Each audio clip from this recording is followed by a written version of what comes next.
Salam alaikum à tous les musulmans et que Jésus-Christ soit avec vous pour tous les chrétiens. On vous parle, mes frères et sœurs de l'UFC 300. Voilà, dimanche, plutôt samedi plutôt. Je suis assez content parce que la date est proche. Il y a des magnifiques combats qui arrivent. Donc moi je vais vous faire mes petites prédictions. Il y a Max Holloway pour la ceinture BMF. Le motherfucking gangsta. Pour la ceinture des gangsters, mes frères et sœurs. Contre Justin Gaethje, Alexander Rakik contre Jiri Prochazka. Les meilleurs combats que je vous cite. Hein. Et après Jamal Hill, pour moi, contre Alex Pereira. Donc moi, le combat qui me hype le plus, c'est Alex Pereira contre Jamal Hill en premier. Mais c'est pour ça que je vais vous parler de cette prédiction en dernier. Max Holloway vs Justin Gaethje, pour moi, c'est pas le même niveau. Après, ça reste que mon point de vue. Qu'est-ce que vous en pensez en commentaire? Pour moi, ce n'est pas du tout le même niveau. Pour moi, je pense que Justin Gaethje part avec un avantage au niveau de la force et la puissance. Je trouve que Justin Gaethje est beaucoup plus puissant que Max Holloway. Max Holloway, pour moi, il a plus de cardio. Donc si le combat dure, il a des chances de plus toucher. On va dire vers le 3e, 4e round. Je sais pas si c'est en 5 rounds. Donc voilà. Au niveau du cardio, je donne avantage à Max Holloway, mais au niveau technique, puissance, boxe, pour moi, c'est clairement mes frères et sœurs Justin Gaethje. La patate de Justin Gaethje, mes frères et sœurs, les low kicks, la boxe, les high kicks, voilà. Je trouve que Max Holloway, il est plus technique, on va dire. Il est plus technique, mais la boxe de Justin Gaethje, elle est trop puissante. Tu vois, moi, je me rappelle, c'est lui qui a détruit la carrière de Tony Ferguson. Tony Ferguson, il perdait plus de combat, frère. Il perdait pas de combat. Et dès qu'il est tombé sur Justin Gaethje, ça a été sa bête noire.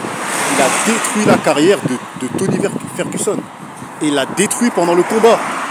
Et le combat aurait dû être arrêté avant parce que c'était pas le même niveau et pas la même force et pas la même puissance. En sachant que Tony Ferguson, mes frères et sœurs, hors compète, il est quasiment à 90 kg. T'as capté? Alors que Justin Gaethje, hors compète, je crois, il est à 85, peut-être 84, 85, tu vois. Donc Ferguson est beaucoup plus lourd que Justin Gaethje. Vous avez vu les dégâts qu'il lui a causé, Justin Gaethje. Je me rappelle aussi que Khabib a dit que son combat le plus dur était contre Justin Gaethje parce qu'il sentait qu'il avait une force qui n'était pas comparable à tous les combattants qu'il avait affrontés. Pourtant, il a fini en 2 rounds. Je me rappelle, il a gagné au 2e round, il a étranglé, tout ça et tout. Mais il a dit que quand il recevait un coup de Justin Gaethje, il le sentait vraiment. Il sentait la force et la puissance qu'il dégageait. Donc moi, par rapport aux propos de Khabib, qui est un combattant, voilà, c'est une légende, mes frères et sœurs. Voilà, il a tabassé tout le monde. S'il dit que Justin Gaethje est dangereux, je pense qu'en l'ayant affronté, on ne peut que, mes frères et sœurs, confirmer ses propos. Et quand on regarde les fights, les dégâts qu'il cause, pour moi, Justin Gaethje, c'est un tueur, t'as vu? C'est un malade mental, c'est un tueur. Et je pense qu'il va détruire Max Holloway, mes frères et sœurs. Parce que Justin Gaethje, c'est pas Alexander Volkanovski.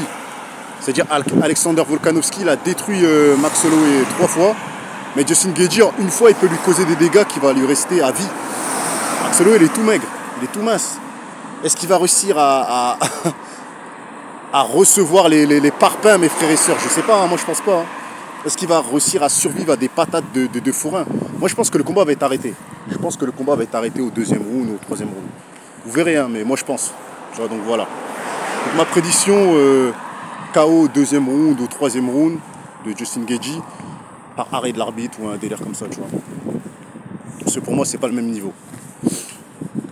Maintenant, on va passer à Jiri Prochazka. Je fais pas de prédiction. Parce qu'Alexander Rakik, c'est pas un combattant que je regarde. Je le connais pas personnellement. J'ai même pas vu de combat à lui. J'ai regardé les combats de Jiri Prochazka, mais j'ai pas regardé les combats de Rakik qui m'intéressent pas.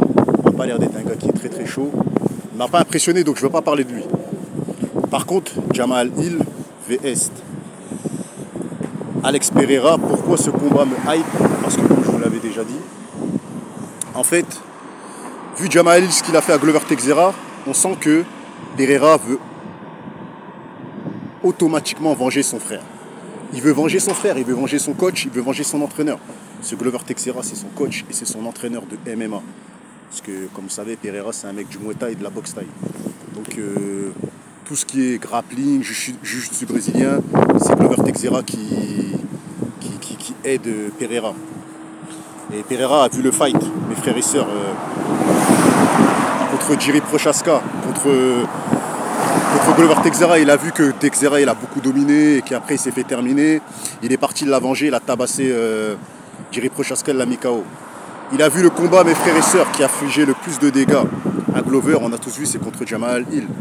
Donc Jamal Hill, ce qu'il a fait à Glover Teixeira, même Joe Jones n'a pas fait ça, mes frères et sœurs. Tu vois, Joe Jones, il avait tabassé Glover, mais il n'avait pas ouvert de cette manière. Il avait ouvert l'arcade, je me rappelle, avec les coudes. Mais là, ce que Jamal Hill lui a fait, mes frères et sœurs, c'était une... Il a arrêté sa carrière, il a bousillé. Donc je pense que Pereira, automatiquement, il va arriver avec une envie de venger son frère. Le problème, c'est que Jamal Hill, il est très complet. C'est ça qui est chiant avec Jamal Hill, c'est que c'est un combattant qui est très complet. Et pour moi, Jamal Hill est plus fort que Jiri Prochazka. Ça reste que mon point de vue. Je pense que le combat sera plus compétitif et plus difficile pour Pereira. Mais je pense que Jamal Hill, il va manger une gauche. Il va manger un crochet à un moment ou à un autre. Et vu que ça se passe en poids mi-lourd, je pense que si Jamal Hill mange un crochet ici, moi je pense qu'il va tomber. Moi c'est ce que je pense, t'as vu. S'il mange le crochet gauche de Pereira, je pense qu'il va tomber. Et je pense qu'il va le manger. T'as vu, dites ce que vous en pensez en commentaire. Maintenant, je sais pas à quel round il va le toucher. Je pense que Pereira va se faire dominer. Parfois. Mais Pereira va finir par le terminer. Dites ce que vous en pensez en commentaire.